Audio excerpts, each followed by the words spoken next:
Yo, what's up everybody? Today I'm going to be showing you guys how to make this insane glow effect. It works on chains, jewelry, grills, I mean anything you guys want, but today I'm going to be showing you guys how to do it onto a chain. And I think the thing that really just tops it all off is the whole mask effect. It just makes it look so much more unique and really cool. So let's hop right into this tutorial. So right here I got my clip inside of After Effects and we got a real diamond chain, so it is not going to be hard to make this thing glow. What I'm going to do first is I'm going to duplicate this layer right here. I'm going to rename the top one Roto and the bottom one background. And now selecting the top layer, what I'm going to do is click Options W to access rotor brushing, which is right up here, and double click on the window and just start brushing out everything. The longer you guys take, the better the rotoscope will actually be. So really take your time with this, guys. It really makes a difference at the end of everything. So once your rotoscope is finished, what you're going to do is come right here and click freeze and just make sure it is tracking throughout the entire clip.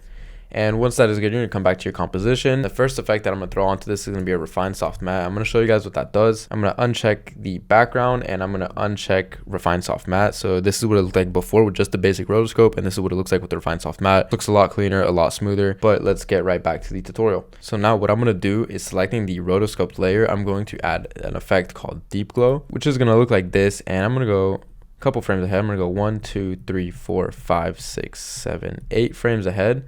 And I'm going to keyframe the exposure and radius, and I'm just going to play with the radius a bit and bring up the exposure. Something like this looks good. And then I'm going to go all the way back here and I'm going to bring those values down to 0. So it's going to start looking like this. It's not super smooth, but we're going to play around with the keyframes and everything later once we have the whole effect going on. And now I'm going to add this effect called CC light burst right here, and I'm just going to bring down the ray length to something like 11 and bring down the intensity a ton. And I'm just going to throw that on top of the deep glow just like that, and we're going to play around with these settings again, see if we can get anything that looks nice. Yeah, I think 40 and 80 looks cool. So right here at the beginning, I'm going to keyframe it right here, and I'm just going to bring it down to 0 as soon as the glow hits. So intensity at 0 and ray length at 0 as well. So it's going to look like this. Let me just move these keyframes right here and add a 0 keyframe here as well. So it's going to start looking like this. We're going to get this light burst effect when it starts to glow, and as soon as the real glow starts to hit, it's going to disappear. So you might even want to move those keyframes just there. So now it looks like this. That looks super cool. And what I'm going to do here with the glow keyframes is I'm going to easy ease in the last ones, and I'm going to easy ease out the first ones. And for the CC light burst keyframes, I'm just going to classic easy ease them.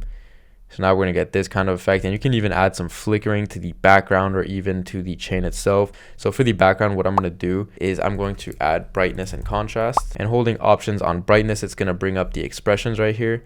And what you're going to type is wiggle parentheses. Let's try something like 75, 42, for example. And we're going to close these parentheses right here, and we're going to play that through. And as you guys can see here, we're getting a bunch of more flickering. It looks pretty cool. And something else that can be very, very cool is adding a mask to kind of make the shine just like appear onto the chain. So I'm going to show you guys how to do that right now. So since the glow hits in around this keyframe, I'm going to stay around the 21st keyframe. I'm going to pre-comp this, and what I'm going to do is I'm going to click G on my keyboard to make a mask, and I'm just going to start making a square around it. Doesn't have to be perfect. And then now what I'm going to do is go to masks. I'm going to go to mask 1. I'm going to keyframe the mask path right here. And I'm going to go right back to the beginning, and I'm going to move this mask right here.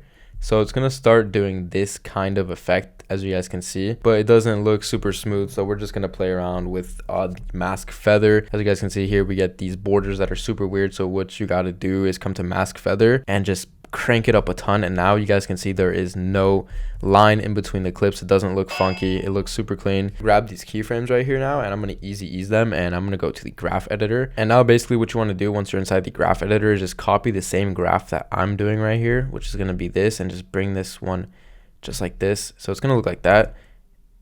That looks super hard. It just comes in slowly and then just hits right at the end. I think that looks insane. So that is pretty much it for today. I hope you guys found this tutorial useful. I think this effect is super seamless, and it just adds so much sauce to your guys' video. It just looks so hard. So yeah, do not forget to leave a like, comment, and subscribe if you guys enjoyed the video, and I will catch you guys next time. Peace out.